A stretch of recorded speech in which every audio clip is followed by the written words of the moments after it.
Good morning. I'm calling the Board of Investment meeting to order.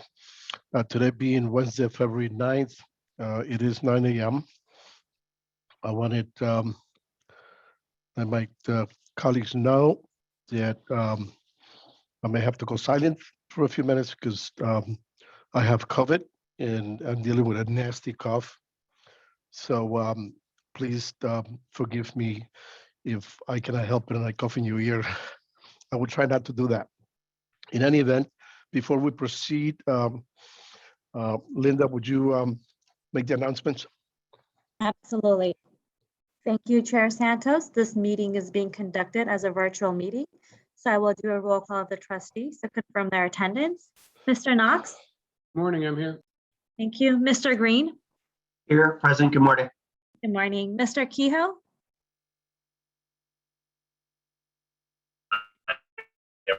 I got you. Ms. Greenwood?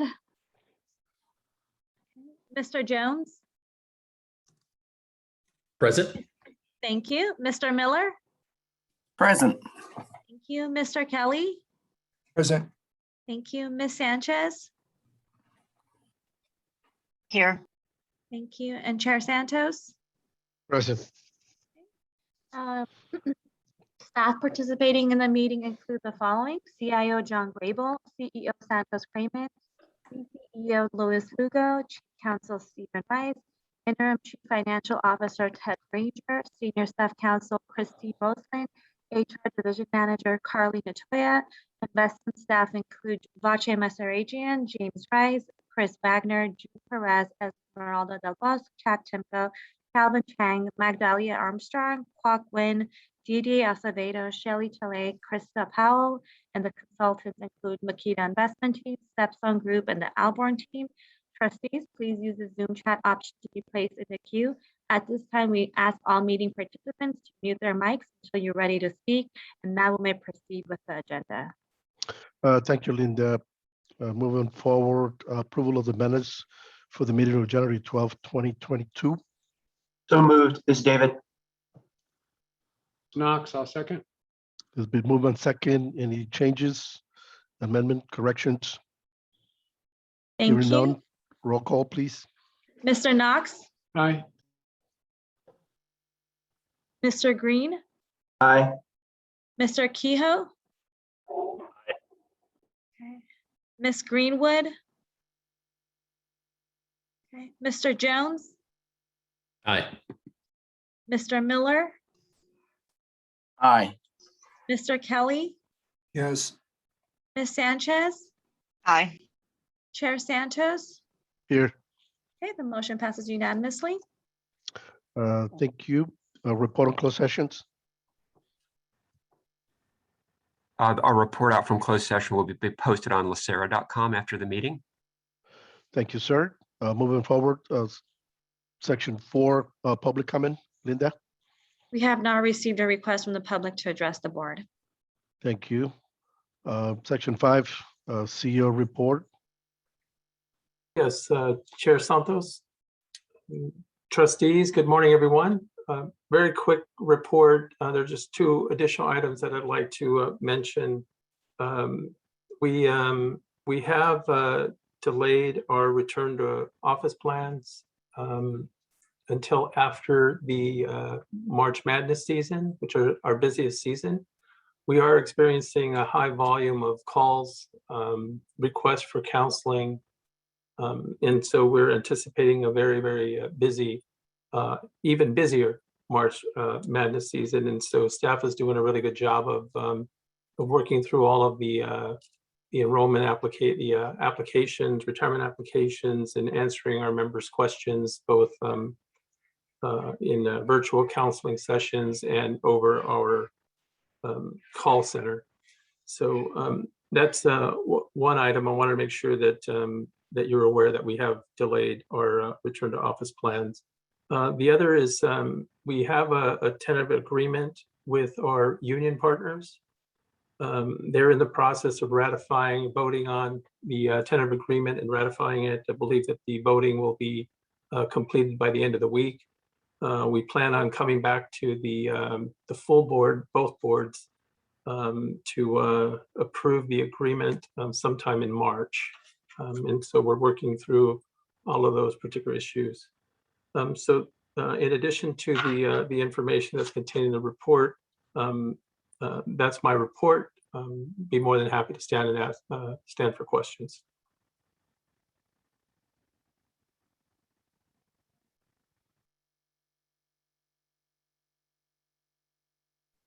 Santos, I had a quick question for you, Yes, sir. if you don't mind, Chair.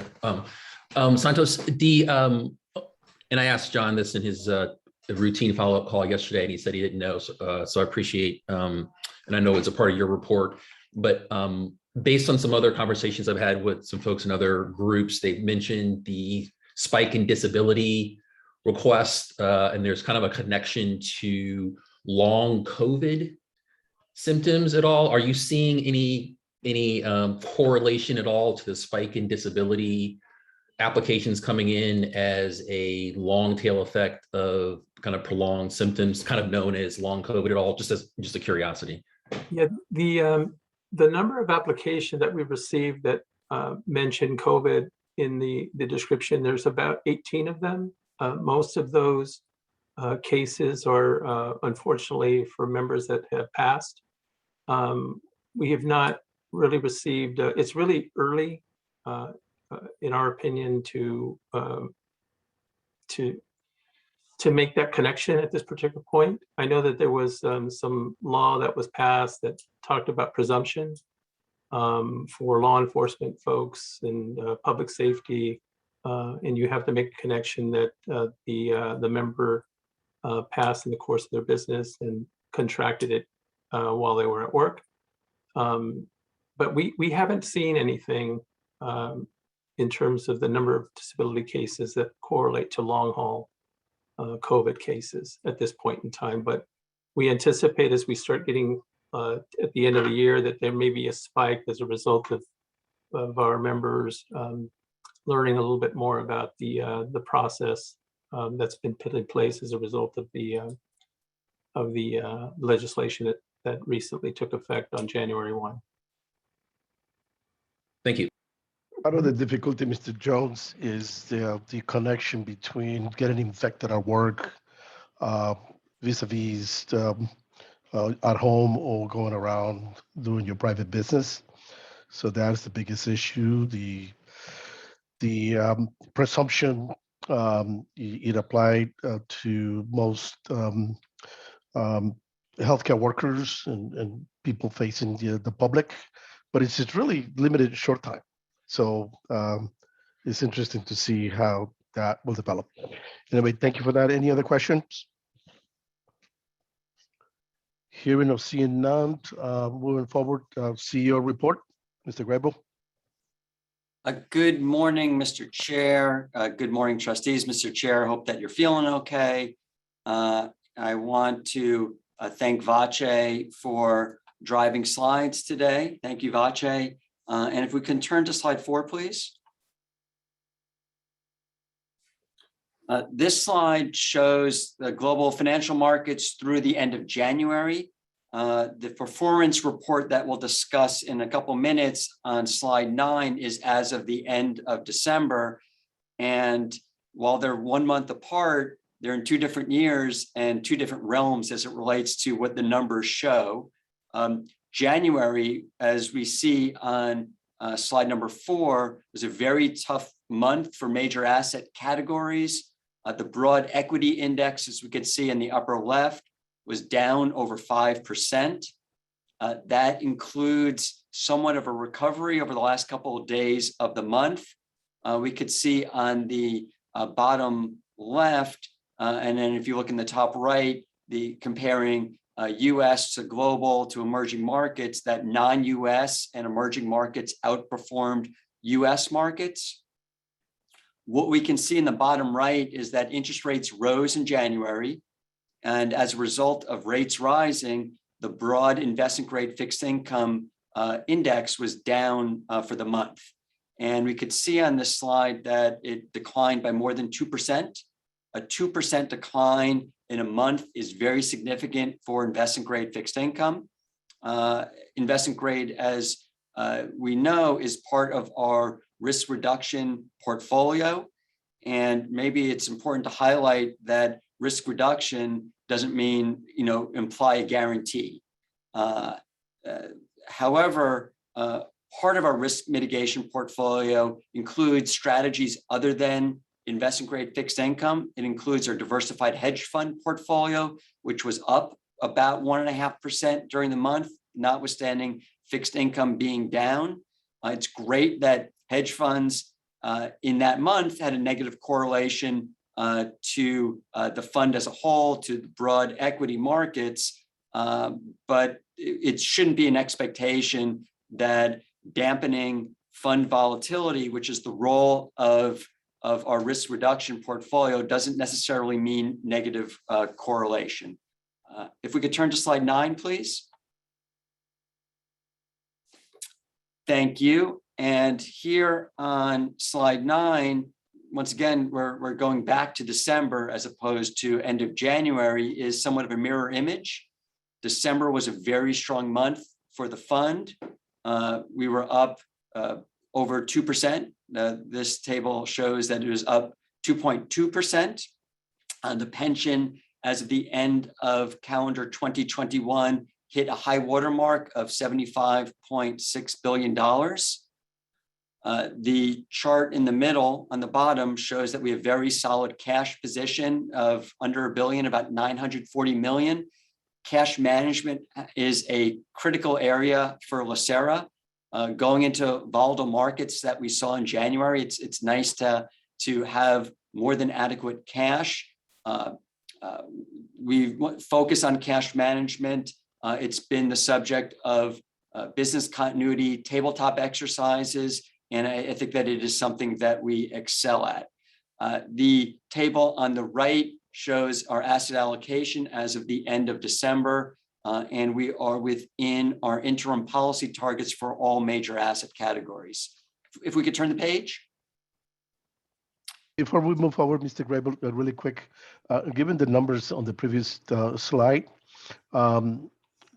what's your best estimate in terms of where we're going to get hit 100 billion? 5 years, 8 years?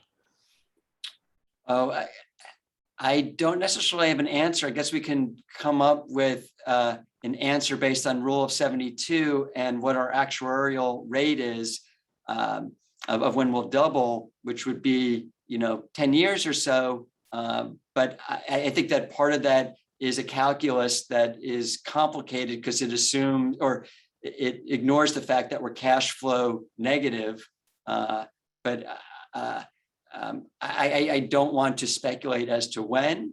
Hopefully sooner as opposed to later may be the easier or the better answer. And or maybe a different way of thinking about it is, and this is something that and we all are keenly focused on, before we get to $100 billion in assets, our liability will be $100 billion.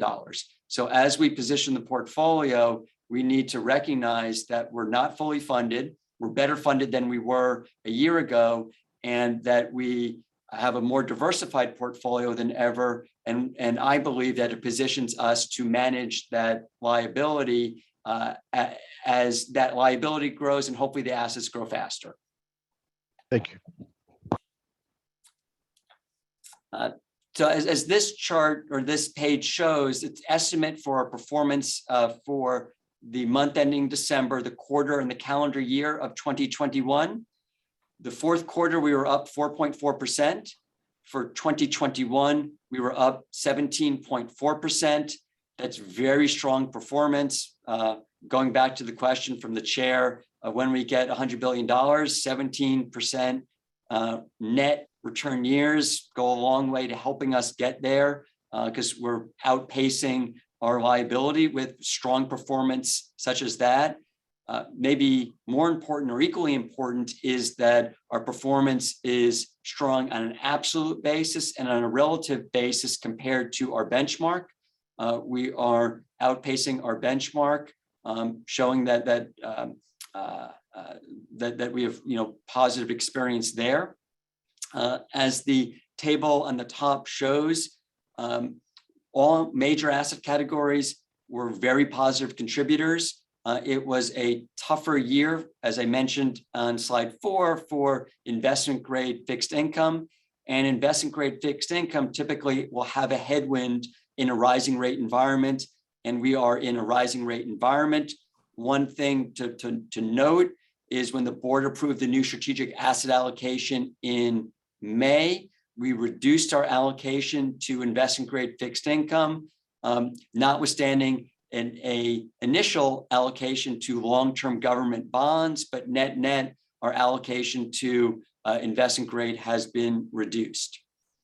As I mentioned, we are more diversified than ever. I believe our portfolio is designed to participate in up markets and have asymmetrically less participation in drawdowns. The bottom of the page shows the performance of OPEB over the same periods. OPEB was up 2.3% for the month, 4.7% for the quarter, and 15% for calendar 2021. Just like the pension, OPEB at the end of the year hit a high water mark of $2.6 billion. And the last slide I'll discuss is 15, please. This slide shows the change in our fiduciary net position. Fiscal year to date, we can see somewhat of a serrated pattern, that there's been volatility in monthly performance. We're alternating between positive and negative months. That is much more challenging than the steady rise we saw in the first half of 2021. Our collective skill, efforts, and attention really is designed to the more volatile trends that we're seeing in the second half of the year. It's easy to manage a portfolio when everything moves up in a uniform pattern as it did in the first half of 2021. Once again, I say this every month, I've said it already this morning, is my sense of comfort comes from the fact that our portfolio is more diversified than ever, and that we have a portfolio that is designed with different strategies that perform as markets change and potentially there is a shift in economic regimes. And with that, Mr. Chair, I'm happy to stand for any additional questions. Thank you, Mr. Grable. Any questions? I don't see I had any. Quick Yes, question, sir. Mr. Chair. Mr. Grable, you mentioned, thank you for the piece on cash management. You mentioned your team does an excellent job of that. Any significant challenges or lessons learned when we have these big swings like we've seen, in recent months? Mr. Knox, as it relates to cash or as it relates to the portfolio management? Just such that I answer the right question. Portfolio management, but also as it relates to just the cash that needs to be on hand. We typically, our target is to sit on, at any point in time, about 3 months of benefit payments. And that's about the $900 million mark. What I would say that our cash management capabilities are aided by the cash overlay, such that we can sit on a larger amount of cash, but yet we stay invested. And at the same time, the cash overlay allows us to stay true to our strategic asset allocation. So I think that's fundamentally allowed us to remain liquid and stay invested. So I would couple that answer with, beginning in March 2020, we started mapping out on a rolling 90-day basis what the cash inflows and outflows were for the portfolio for both investment and operational needs. And I think since we've done that and we update it daily, I think that our capabilities and our attention to cash are greatly enhanced. And I don't think that we potentially have the enterprise risk associated with cash that potentially we did in years past. As it relates to the portfolio, we are more diversified than ever. I keep saying that, and maybe I'm the old vinyl record that's skipping on that section of the record, but the lessons learned are maybe stay true to our allocations and to the board mandates and our structure reviews, because I think that it prevents us from behavioral biases that may cause us to do precisely the wrong thing at precisely the wrong time. Thank you. I appreciated, Mr. Graybold, your attention to the liquidity. If anything I learned in 2008 is the fact that a lot of peers, pension funds got in trouble because they were not liquid enough to be able to pay the benefits, and they had to sell some securities quickly. And that's something that I always appreciate, Mr. Grable, you paying attention to that. And of course, you also went through that great recession with all of us in a different fund, and that's great. Thank you. Any other questions, comments, concerns? Hearing none, we move forward. Next item is the consent items. We have A and B. I will entertain a motion to approve both So A and moved. B. So moved. It's been moved and David, I'll second that. it's been duly second. Any questions, comments? Seeing none, roll call, please. Cox, Aye. Mr. Green, Mr. Kehoe, Aye. Miss Greenwood, Mr. Jones,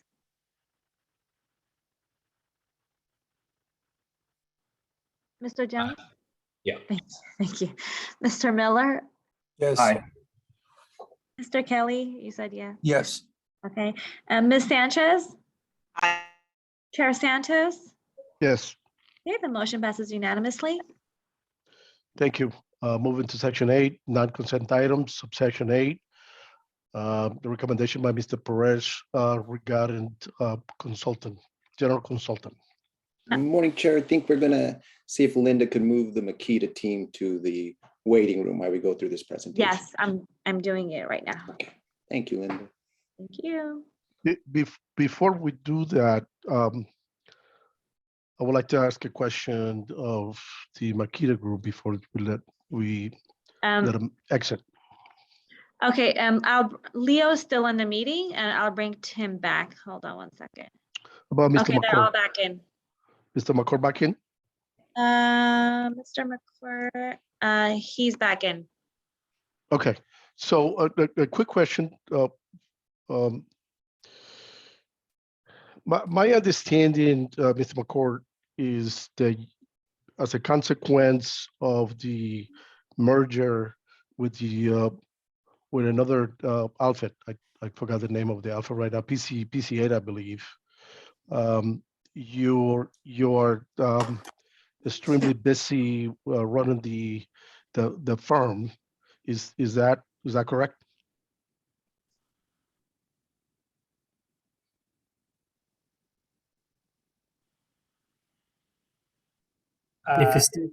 If Steve is not around, I'm happy to answer that question. Mr. McCord is the co-CEO of the firm, and sorry, I'm sorry, Leo. I thought we were off, and now we're back on. Apologize for that. Did you hear the question, Steve? I did not know. The question was pretty much what is your role at Makita, and if it involves a lot of managing, and if it changed in any way as a result of the mergers. Is that the question, Mr. Santos? Or if you want to post it again? Yes, sir. That's exactly what I'm asking. Okay. Yeah, so I serve as a co-CEO of Makita, and I also serve as a consultant on a handful of our clients. Roughly speaking, I'd say half my time is related to business management and half my time is related to consulting services with clients. What about Mr. Festino? Is he also running the firm with you? No, Leo is a consultant at Makita Investment Group. He doesn't have any management responsibilities. Great, thank you very much. Linda, you can excuse the Makita Group. Sounds good. I will right now. I think I had a question here. Let me see. Oh, Mr. Green, do you have a question? Now, Mr. Green said he'll be right back. Oh, okay. All The right. Makita team has been moved to the waiting. All right. Thank you very much, Mr. Perez. Yeah. You have the floor. Good morning, Chair Santos and trustees. As you mentioned, the next item on the agenda is the recommendation to select the Makita Investment Group to provide general consulting services for both OPEB and the pension trust. For background, the board approved the consultant search, which included minimum qualifications, evaluation criteria, scope of work at the August 2021 Board of Investment meetings. The RFP was then issued in September with final submissions received in mid-October. LACERA ended up receiving 3 responses, with all 3 firms meeting the MQs. Because of this, evaluations and interviews were conducted with all of these firms. And so the evaluation team included trustees Ginsburg, trustees Jones, and trustee Sanchez, along with myself, Senior Investment Officer Scott Drazel, Investment Officer Kwok Win, Senior Investment Analyst Magdalia Armstrong, and Investment Analyst Tara Elijah. And the evaluation team committee felt that all 3 firms are capable of performing these requested services. However, we are making an affirmative recommendation to maintain the Makita Investment Group as the general consultant for both the pension plan and the OPEB trust. So with that, Magdalia and Kwok are prepared to go through a more detailed presentation. So I'll hand it over to Magdalia at this time, Chair Santos. Thank you, Jude. And good morning, Chair Santos and trustees. Let's go ahead and jump to slide 6, please. Thank you, Vache. So this shows the scope of work that was laid out in the RFP that was issued in September of last year. As a reminder, the general investment consultant will report to LACERA's board and provide strategic consulting services, which also includes consulting responsibilities over the public markets, portfolios of the pension, and the entire portfolio of the OPEB trust. Let's go to slide 8, please. The evaluation team was mentioned by Jude in his initial comments. Given this search is for the general investment consultant, we also had John Grable participate in the interviews, and also Esmeralda Del Bosque and Vache Mazerjian, since they oversee the majority of the public markets portfolios. Next slide, please. This provides an overview of the evaluation criteria. You'll see here, each category was equally weighted, as each one is important to the scope of work that we are seeking. As the general investment consultant, we are seeking firms that can provide LACERA with up-to-date research on investments and industry trends, experienced professionals with extensive knowledge of large, complex pension plans, a service model that meets LACERA's needs, ESG expertise that complements and furthers LACERA's initiatives, robust technology, and fees that are competitive in the marketplace. Next slide, please. These are the minimum qualifications that we put forward to the board last year in August. These MQs were in line with the prior general consultant search, and all 3 firms met the qualifications. Let's go to the next slide, please. Here you'll see the evaluation timeline.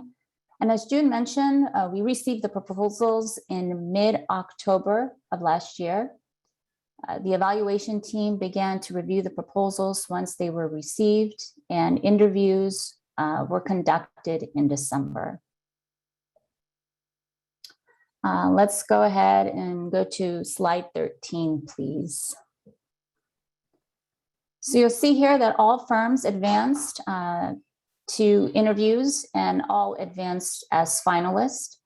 But after evaluations were completed, the team, as mentioned, recommends to the board to hire Makita. And I think this is a good time to touch briefly on the process. So let's go ahead and turn to slide 14, please. The evaluation team is fully aware of the importance of following a fair and measured process. The submitted responses were well received, And the interviews aided the team on getting more clarity on each of these firms meeting LACERA's needs. As Jude mentioned, each firm is capable to provide the services LACERA is soliciting, but after the scores were measured, Makita came ahead after our due diligence was complete. And if we turn to the next slide, here you'll see the evaluation scoring of each firm. As I mentioned, each category was equally weighted as each area is important to the scope of work. You'll notice the rankings for Makita were tight in a couple areas and stronger in most of the categories. Some of the items such as organization and professional staff are highlighted in the firm overview section. And we touch on technology in the merits and concerns section of the presentation, and Kwok will touch on some of those in a few moments. We go to the next slide, please. Thank you. Here you'll see the fee proposals put forward by each firm. Makita offers a competitive fee quote compared to NEPC and Callan's scenario 2. And while the lowest fees do not drive the ultimate decision, they do aid in our decision if other areas of the evaluation criteria are just as strong or stronger compared to the other firms. Next slide, please. Thank you. This provides a summary of each firm's diversity, equity, and inclusion efforts. And you'll notice that each firm has a commitment to this effort. And what we've been witnessing is all have been evolving to where we are seeing more recently each firm developing formal policies and committees to advance their initiatives. We continue to see development, and each firm recognizes that they have room for improvement. So I'll stop here as this concludes my prepared remarks. Next, Kwok will provide an overview of the firm, Makita, and also touch on some of the merits and concerns. But we'll pause here if there are any comments or questions on what has been said so far. I have a Chairman, question. I have something. Where's my hand? Chairman Santos, I have something. Yes, I believe I have Mr. Kelly and then Mr. Jones. Okay, thank you. Yeah, thank you. Thank you, Medallion. Thank you to staff for all of your work. So I see on slide 17 that there's no information regarding LGBT folks at any of these firms. And did they speak to that at all? And I think about another item before us on today's agenda later on, where the firm voluntarily surveyed staff about LGBTQ status, and there was a fairly good response rate, 70 to 80%, I think I read, and 3% of staff self-identified. But this is not disclosed. I mean, do they do anything? You know, it was, sorry, Jude. I apologize. Go ahead, Mabel. No, it's fine. No, what I was going to say is it was not provided. However, you know, I think firms understand the importance of our interest in seeing these demographics. So I think it's going to be an evolving in terms of information provided. Okay. So will we have an opportunity to ask additional questions of Makita? Okay. And then my other question, Jude, is we had 3 firms respond. Do we know the total number of consultants out there that meet the MRs here? Are there 1,000 and only 3 responded to us? Chair Santos, Chair Kelly, I don't know the exact number. I would put it probably under, maybe under 10 that firms that would do business with public pension plans like ourselves, but you are correct that only 3 have responded.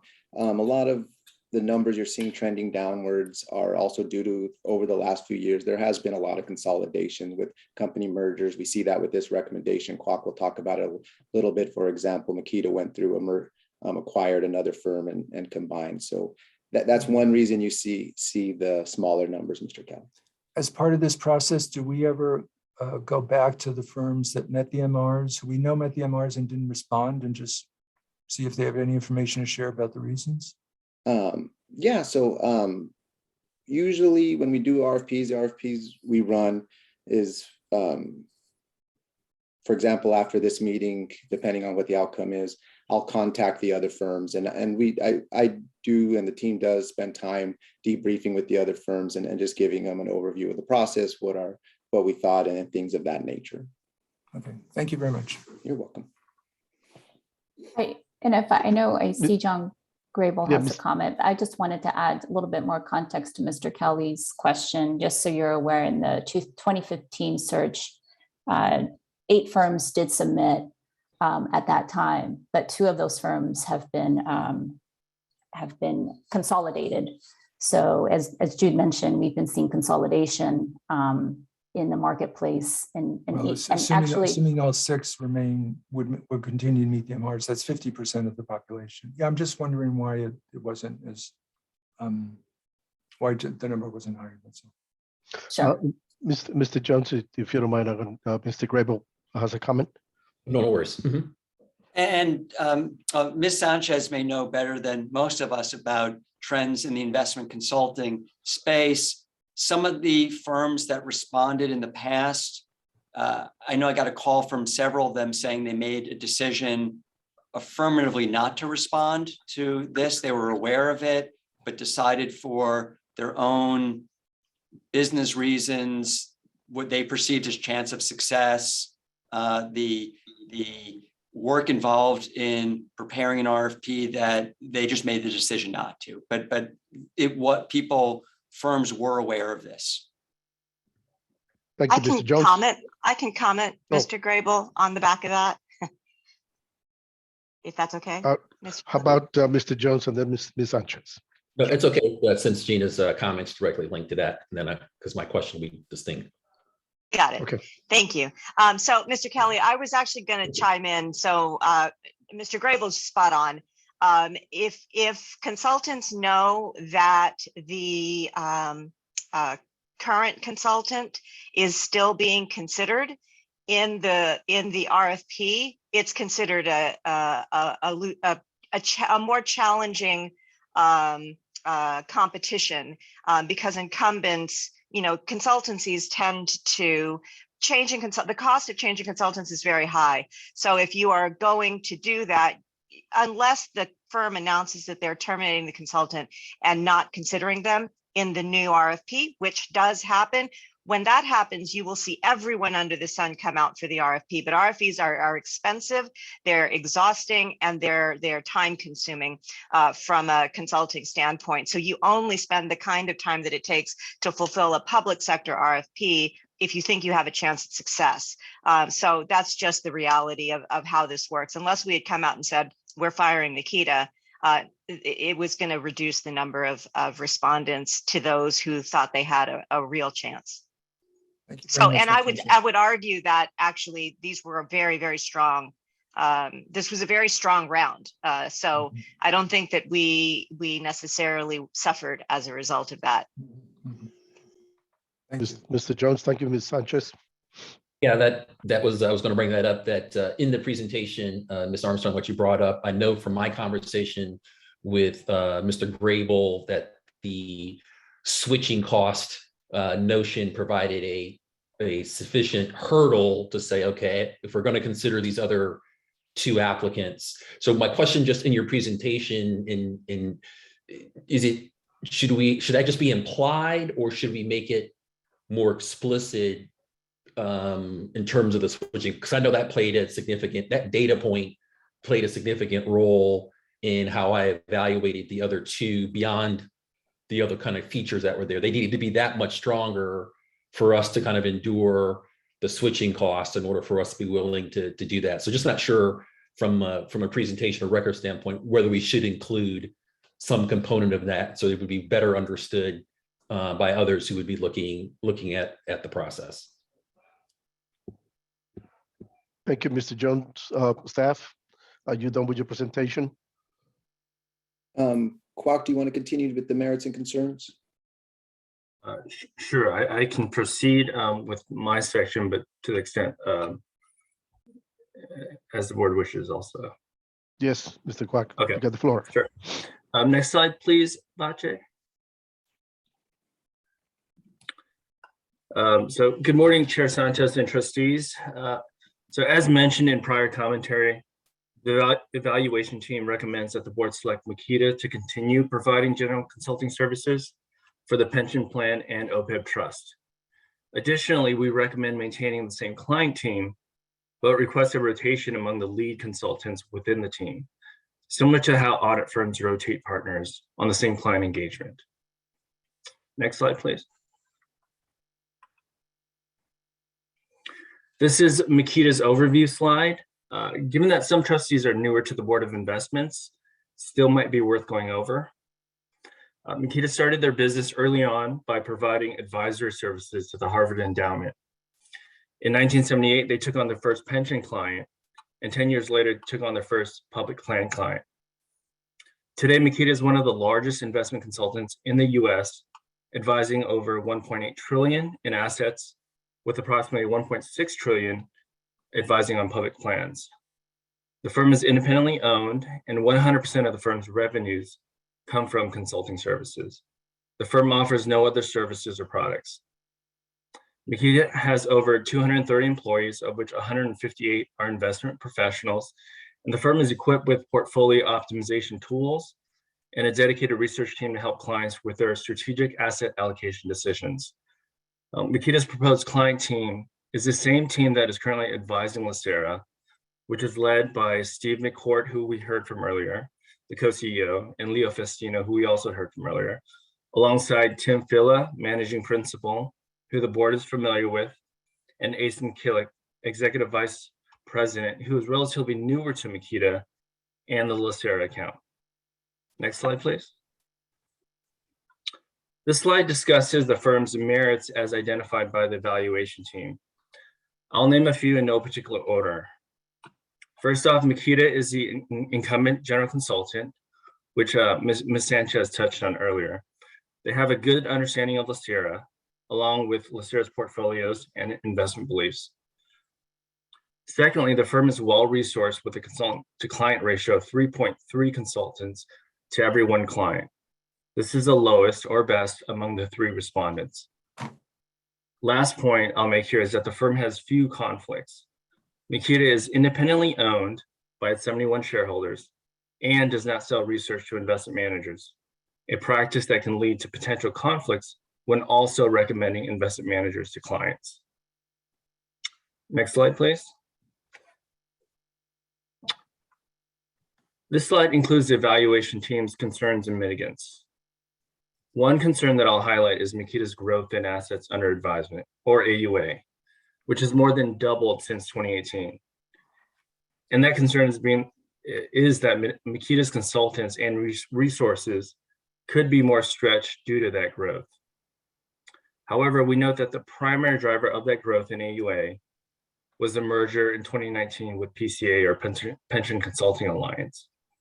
While the merger increased the AUA and number of clients, Makita also added more investment consultants to their team, which allowed the firm's consultant to client ratio remain low at 3.3 to 1, as I mentioned earlier, mitigating much of this potential concern. So at this point, this concludes our prepared remarks for this section. And at this time, I'll hand it back to Jude to close out the presentation. Thank you, Kwok. And before we stand for more questions, if there is any, with the permission of the chair, I do want to check with Trustee Jones or Trustee Sanchez if they want. I know they've made a couple of comments to see if they wanted to make any comments on the process or recommendation. And if not, then we are also happy to stand for questions at this time. Well, I'll comment from my part. I think that the process was actually extraordinarily thorough and gave every respondent proper consideration and an opportunity to win. So I don't think we went in as a group with a set expectation. And so I think that was incredibly important, particularly because it gave every single respondent a fair opportunity to present their strengths. And I think that as a committee, and certainly, staff who have to implement so much of what we need done, I think that the conversations were thorough, they were deep, and they were considered many different issues, not just one single issue. Mr. Johnson, any comments before I call Mr. Kehoe? Hearing none, Mr. Jones? No, thank you. Thank you. Mr. Kehoe? Great, thank you. I echo Gina's comments. Great work by staff. I think it was a very fair process, and we really did do a deep dive, and we're satisfied with the recommendations. Can I have staff comment a little further deeper on the client rotation element? During the presentation, there is comments about rotation that's common with that we also see with audit firms and stuff. So if staff could just provide some comments on what that impact is going to be to us. I'll take that question. Chair Santos and Mr. Kehoe. As we were doing the evaluation of the firms and we came to a recommendation that we should bring for Makita, we were looking at the team. We thought that we should keep the same team that is providing service to us now, which is ASIN, Mr. McCord, Mr. Fila, and Mr. Festino. We decided, while Mr. McCord does have other duties within the firm, a lot of them managerial, of running a pretty large organization now, that we would benefit from him being in a strategic role, and then bringing in more frontline consultants to lead our mandate. And also with ASIN coming aboard, we thought it was in line with our Tide efforts to add diversity to the team. And so that was one of the reasons we decided to bring forth that within the recommendation. And we do see this in a lot of audit firms where you see companies changing the teams that work on accounts, because after sometimes you may have some people that get comfortable. I'm not saying that's what happens here, but I do believe it's a good practice to rotate the teams every now and then to get a fresher look. It's still within the Makita, still understands our process and has the institutional knowledge, but we may get the benefit of some fresher ideas from different individuals on the account. Does that address your question, Mr. Kehoe? Yeah, that's perfect. Thank you very much, and I appreciate that. I'm in support of the decision. Mr. Knox? Thank you. I thought maybe it was the same question as Mr. Kehoe asked. I just wanted to clarify, does that also apply to OPEB? Would there be a different set of folks looking at that versus the pension? Chair Santos and Mr. Knox, the team we're proposing is the team for both the pension and OPEB. That's what I thought. I heard the rotation like Mr. Kehoe did and just wanted to clarify. Thank you. I need to apologize to Mr. Kelly. I missed you. Mr. Kelly, you got the floor. Yeah, I had a question for Makita, but also just to comment on Jude's response to Mr. Kehoe. I think actually it's Sarbanes-Oxley that requires a change in partners at the audit level after so many years. So it's an actual requirement. Here it's a preference. Is that correct? There's no requirement in consulting. Okay. And then I just have a question from Makita when they're ready. All right, thank you, Mr. Kelly. I just want to make a comment. This is the board's consultant. It is very important that we continue the practice, because from my perspective, we need, we meaning the board needs an independent voice that provides an opinion to the board members. I have, as you probably heard me say a couple of times, or many times perhaps, of what happened with a real estate portfolio. I believe at that time, this is my observation and opinion strictly, the staff and the consultant in the real estate portfolio will get too close. And I really, with all due respect to staff and Mr. Graybull, I really am concerned with the staff recommending a change in the who the consultants will be. I understand with regards to Mr. McCord, he's now running the operation and his bandwidth is limited. I really think that he should be, as you call it, Mr. Perez, a strategic backup, I think. That's my words. Anyway, but I think Mr. Festino He doesn't have any additional duties beyond the consulting. Mr. Fila, I don't believe has the number of years per the minimum requirements. And Ms. Killick, I hope I'm saying it right, she just got hired about 7 months. So we need continuity from the board's perspective. So I will be advocating that we retain Festino, Fila, and Killick. But that's just my opinion. I don't see any further request to. I have a Ms. comment. Sanchez. Ms. Sanchez. Yes, I just wanted to clarify that the origination of that notion actually came from me, not staff. So that was my recommendation, that we reallocate, that we ask Makita to reallocate who works on our portfolio, based on my experience as a board member of the content I was getting from the individual consultants, and given the fact that I just have I think probably a more demanding eye, because this is a business that I run as well.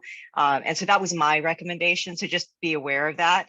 But I certainly understand your desire to retain Mr. Festino on the account. And I don't think anybody would disapprove of that. And I'm fine with that. And so I assume that staff would be as well. It would give us further support coverage, but the actual recommendation originated from comments that I made. Gotcha. Thank you very much, Ms. Sanchez. I appreciate that clarification. That is really important. Too bad that was not included in the documentation, but that is fine. Now I need some direction, Mr. Rice, if you're in the room. Do we vote at this time, or do we want, pursuant to Mr. Kelly's request, to bring back Makita for some follow-up questions for Mr. Kelly? There are at least one set of trustee questions from Trustee Kelly. There may be others. So the recommendation would be, in order for you to have all the information you need before voting, that you invite Makita back into the room now for them to answer the questions, and then have a motion and vote after that. Great. Thank you very much for that clarification. Linda, would you invite the Chair Makita group? Santos, could you, Yes, sir. I have a question, I'm sorry, just before you do that.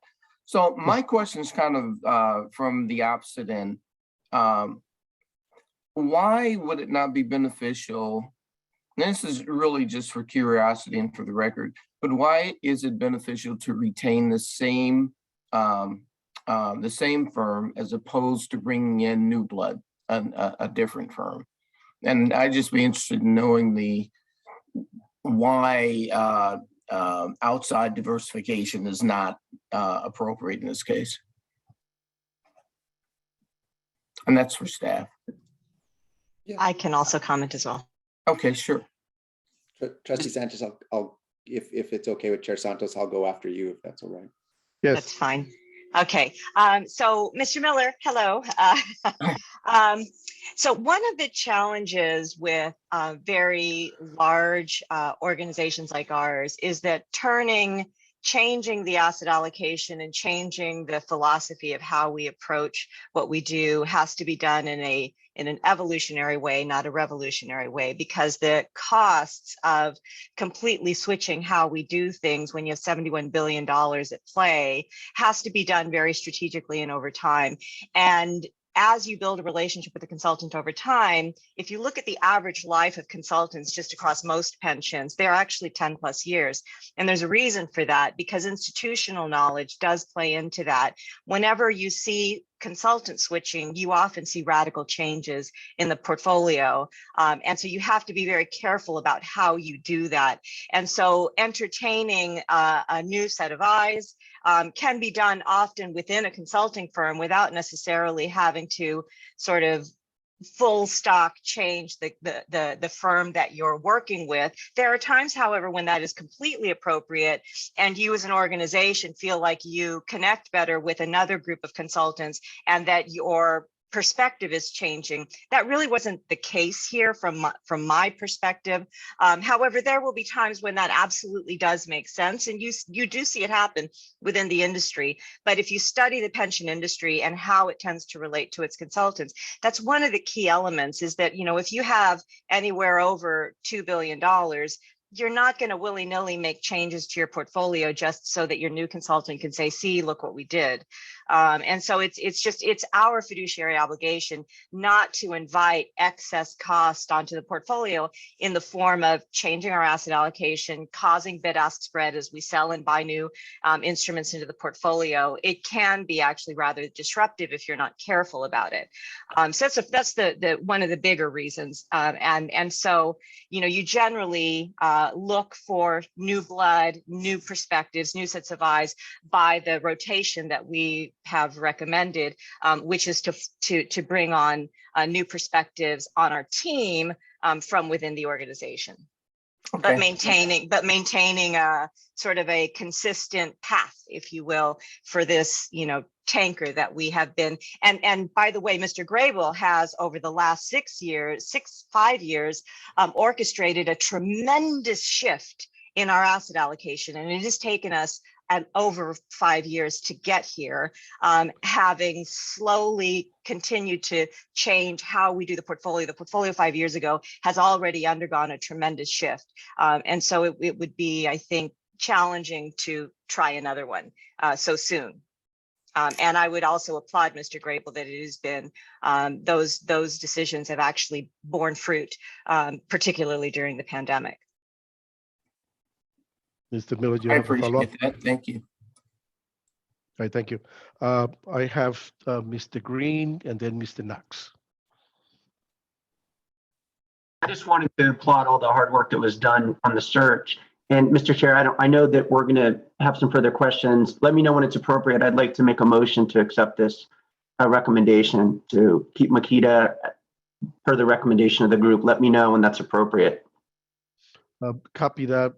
Let's get those questions answered that Mr. Yeah. Kelly has, and perhaps other people, and then at that point you will be next. Mr. Perez, did I skip you? Chair Santos, I think Ms. Sanchez covered it all. I was going to bring up just the institutional knowledge of working with the firm, and as well as the asset allocation process that we went through. So she hit those two main points and said it more eloquently than I would have. I agree with you on that, and that's why I think we should retain Festino. But anyway, are we prepared to, Linda, to invite Makita Group? Yes, I'll be moving them in right now. Thank you. You're welcome.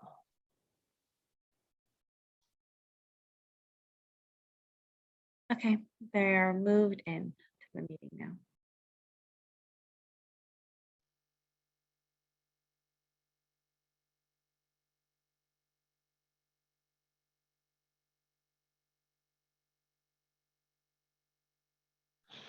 Okay, do we have the Makita Group on? Yes, we do. Okay, we have a few questions. I believe it was Mr. Kelly has the floor. Thank you, Mr. Chair. Good morning, Stephen. So I had a question. The information provided to us about diversity of your firm staff did not include any information about LGBT representation among staff. And I know most folks rely on folks to self-identify as LGBT, but there's also some movement to voluntarily survey, entire staffs in firms. Can you speak to a little bit about why you don't know anything about LGBT representation, if you are planning to do anything? Yeah, so for us, LBGT is a really important dimension of diversification, and we've really focused on that dimension through tools of inclusivity as opposed to metrics so far. And so we at the organization and through our diversity leadership committee have sponsored an affinity group for LGBTQ employees. We've facilitated training sessions and other events to train employees around LGBTQ issues related on inclusivity. The challenge with surveying employees, and I think it's a judgment call, Joe, and I think the world, I agree with you, the world is moving towards a direction of surveys, but there's certainly feedback from many that a company, an employer shouldn't be involved in requesting information, and that's quite personal to some people. Even if they're not obligated to respond to the survey, it can be perceived as intrusive. So we haven't yet done the step of surveying. If you were to ask me, do I think we will in the next 5 years? I think so. I think the world's moving that direction. But as of right now, we've really put all of our focus on the inclusivity aspect of LGBTQ in our organization. And so, for example, that's important information to me that you do have an affinity group. Are there any members of the group? Of course. Yeah. That's important information, Jude, that would have been relevant, I think, to your slide. So next time, if you could think about how to capture some of the nuance of what firms are doing into that line item, I think it would be helpful, certainly to me. Thank you, Stephen, very much. Yeah, you bet. Any other questions? Seeing none, Mr. Green. Oh, I don't. Chair Santos, if I might, just in terms of our process that we followed very cleanly so far in this item, just to make sure there's not an appearance of any influence, Makita should again be excused while we have our final decision made. Thank you. Thank you for your advice. Great. Thanks, Mr. Rice.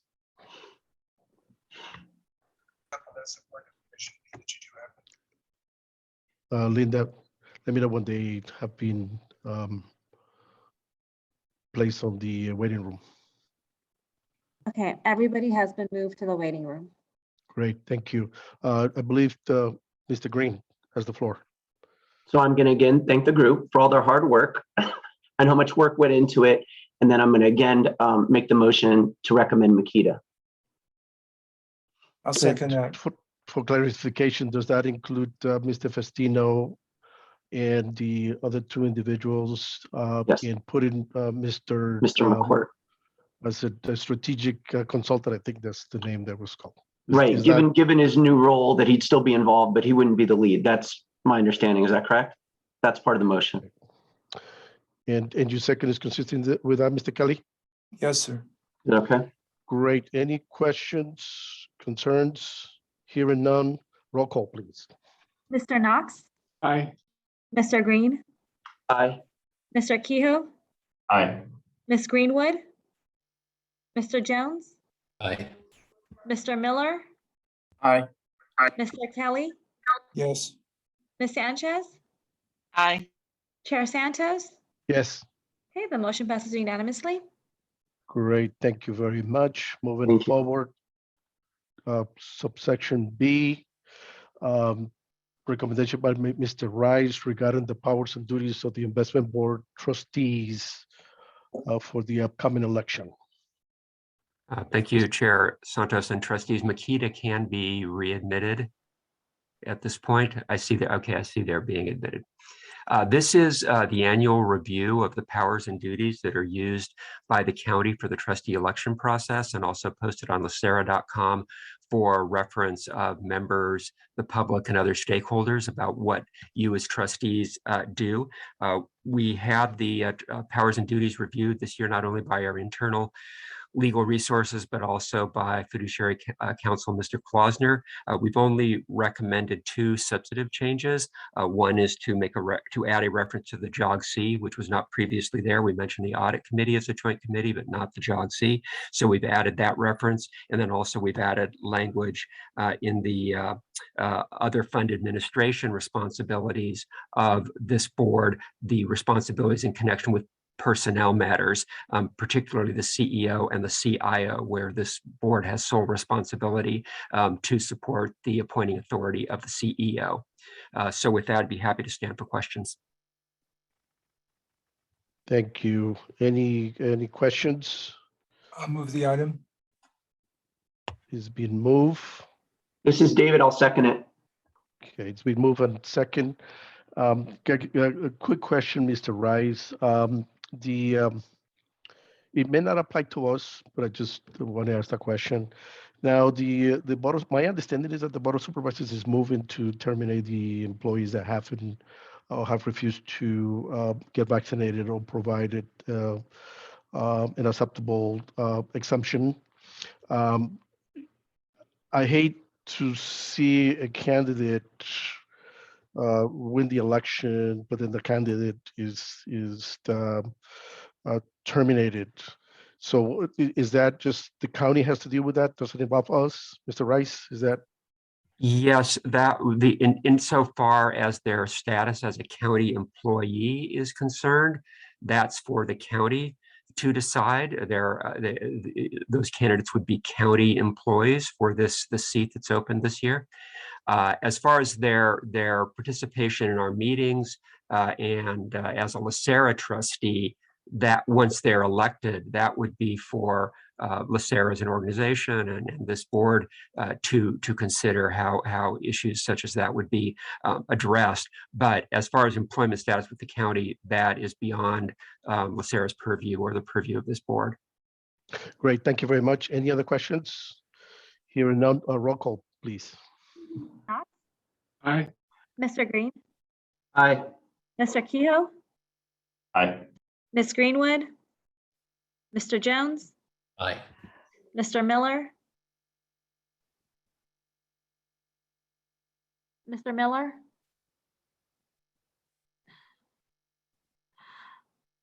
Sorry, I was muted. Aye. thank you. Mr. Kelly, Yes. thank you. Ms. Sanchez, You're muted, Ms. Sanchez. Aye. thank you. Chair Santos. Yes, Okay, the motion passes unanimously. great, thank you. Moving to subsection C, recommendation for approval for trustees to attend the Infrastructure Investors Global Summit, March 21st to the 24th. I will entertain a motion. So moved. I'll second. And just curious why that wasn't on the consent calendar. Okay, so we do have a motion by Ms. Sanchez, second by Mr. Kehoe. Mr. Rice, you want to respond to Mr. Kehoe's question? Yes, the CEO and I, in consultation with the chair of the board last year, discussed that these items, particularly given the new policy and to make this more of a deliberate decision-making with respect to travel, to have it be on the non-consent calendar, the non-consent portion of the agenda. This is an agenda management responsibility. It is not something that's mandated by the policies. Okay, I'll just comment that's outside of what we normally do policy wise. I mean, if something is going to be something that we need to discuss, we would have it on the non-consent calendar. But items like this that are pretty business oriented are on the non-consent, and everybody on this board has a responsibility to review the material and has the authority to request that these items be moved to the non-consent for discussion purposes. So I think that that's more politically driven than anything. And I don't think that the politics should drive the decision-making of this board. So I suggest in the future that these go on the consent calendar, and that if there's any concerns or any thoughts, that we move them to the non-consent calendar. That's in general, not specific to this item here. I'm in support of this item, but I believe that that's how we should do the business. I agree with Mr. Kehoe, and then I apologize, Mr. Kehoe. I cut you off. I agree with Mr. Kehoe. Nobody consulted me with regards to this item being in a non-consent agenda. I would have really appreciated if the staff would have reached out to me. Publicly and stating here, the items like this should be in the consent items. Having said that, I don't see any other requests for comment. Roll call, please. Mr. Knox, Aye. Mr. Green, Aye. Mr. Kehoe, Aye. Ms. Greenwood, Mr. Jones, Aye. Mr. Miller, Aye. Mr. Kelly, Yes. Ms. Sanchez, Yes. Chair Santos.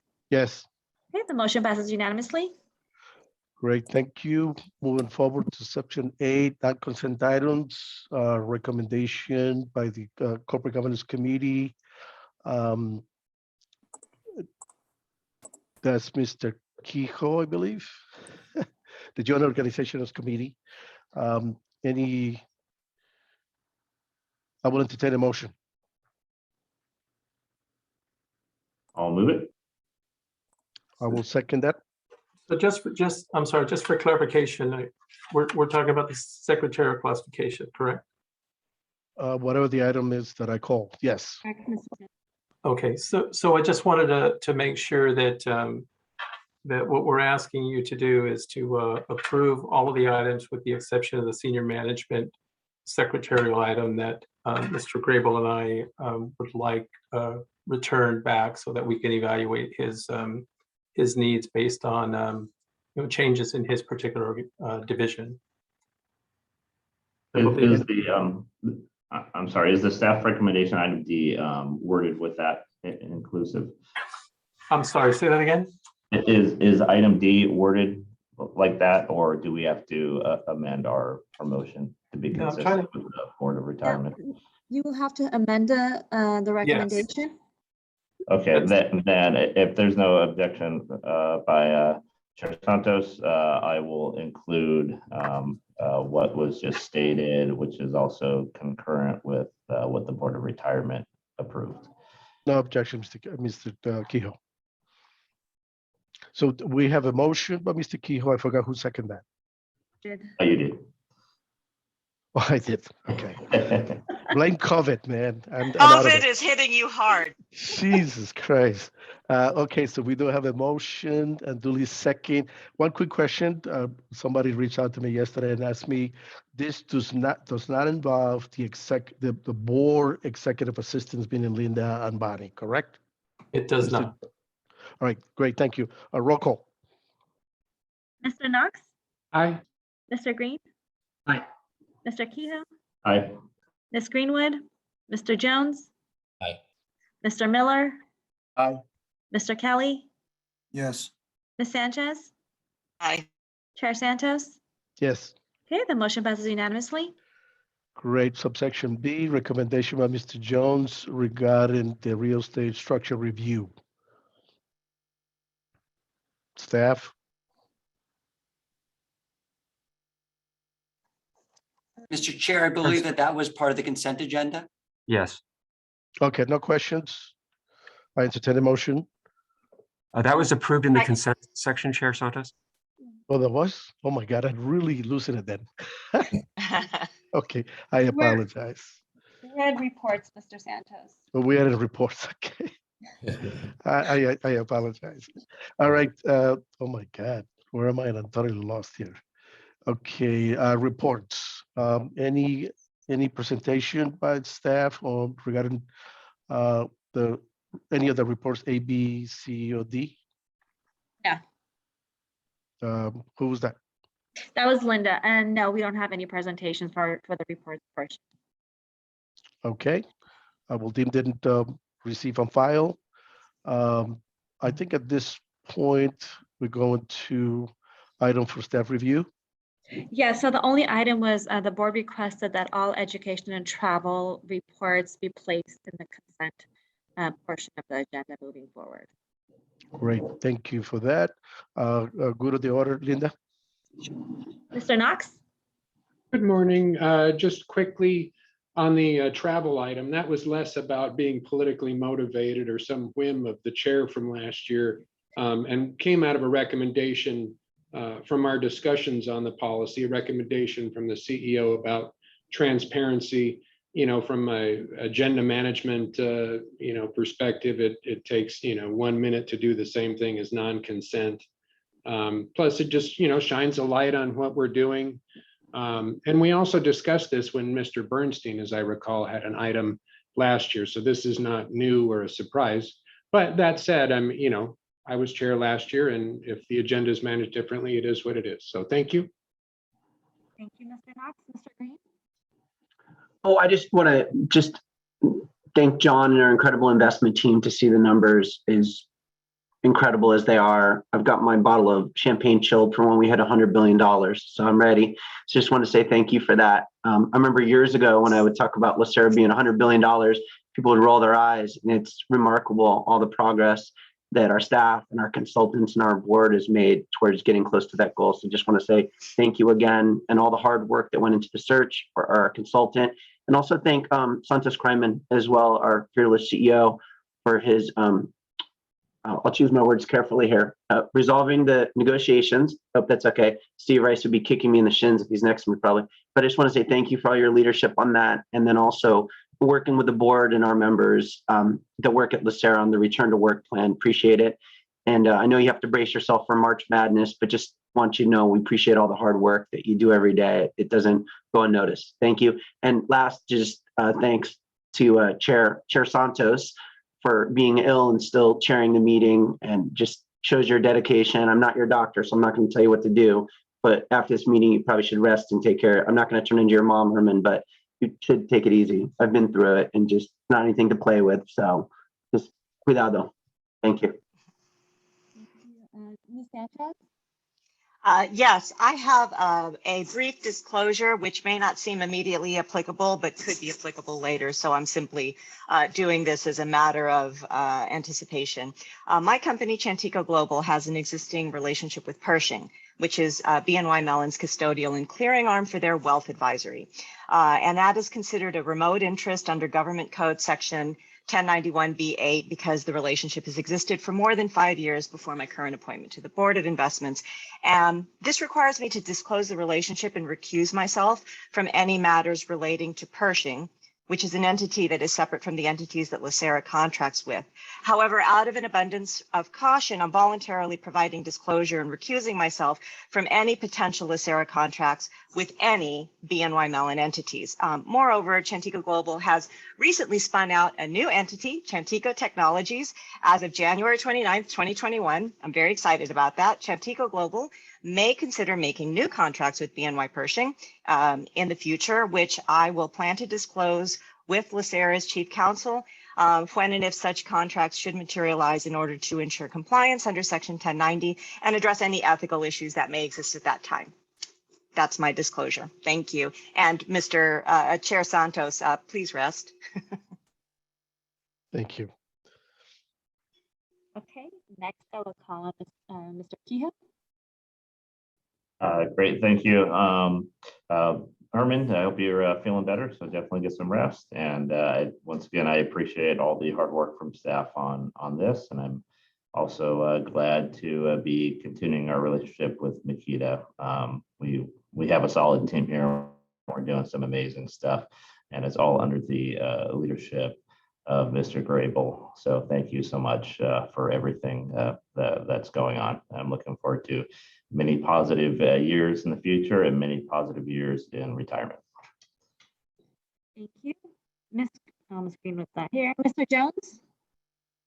Yeah, likewise, want to congratulate the staff, but also kudos to Santos. I imagine while the vote is not completely in, just resolving the issue or the matter with the union, I'm sure will be worth popping, maybe not champagne, but at least maybe a keg in there. And then from that perspective, and then of course to Chairman Santos as well on that side, no greater wealth than your health. So make sure you get some rest in there.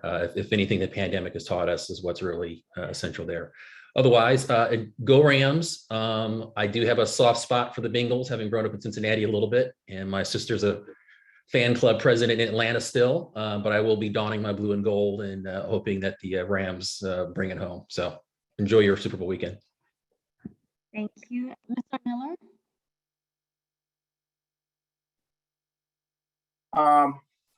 Yeah, no comment. I guess I should, that maybe this is, I'm not sure if this is the appropriate time, but I'd just like to announce that this will be my last meeting. I'm going to have to leave the board because of conflicts of interest with the company that I work for. So I've just notified the supervisorial district, and it's been a pleasure serving with all of you, and hoping that I get to know some of you a whole lot better. But anyway, so I'm not sure if this is the appropriate time to do it or not, but I just felt like I needed to make that public today. So I'm in favor. Thank you, Mr. Miller. Mr. Kelly?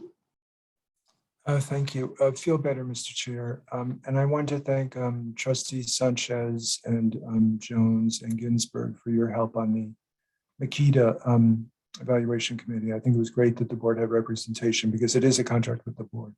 And I'm really excited for Makita that they're back. And thank you to staff and to Vache for running today's slides.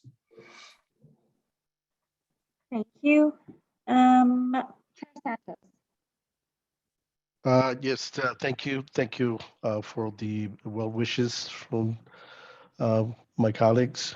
I just want to say that, you know, there's a big movement across the nation to remove masks and to reduce the need to be careful. And I think I reported several times that almost 100% of my family has been infected. I tell everybody under the bed, hiding from the virus. But my hair was just getting way too long. My wife tried to do a good job to give me a haircut. But finally, since I began to see the reports going down, I decided to go get a haircut. And that was the biggest mistake. I knew it as soon as I went into the establishment. Nobody was wearing a mask. And I said to myself, Jesus Christ, if I got infected, if I'm going to get infected, here it is. Anyway, but relying on the fact that a lot of people have been vaccinated, a lot of people been infected, I thought that the immunity level in a community, it was high enough for me to relax. And again, a big mistake. I mean, I hear what's going on in New York and other states that they're taking away the mask mandate. I think that was my mistake, because when the hairstylist asked me to remove the mask because she needed to go around my ears, that's when it happened. I should have just somehow or another kept it. But anyway, thank God for the vaccination. At this point, it feels more like a cold. The first day was bad because of the high fever and the chills and the body aches.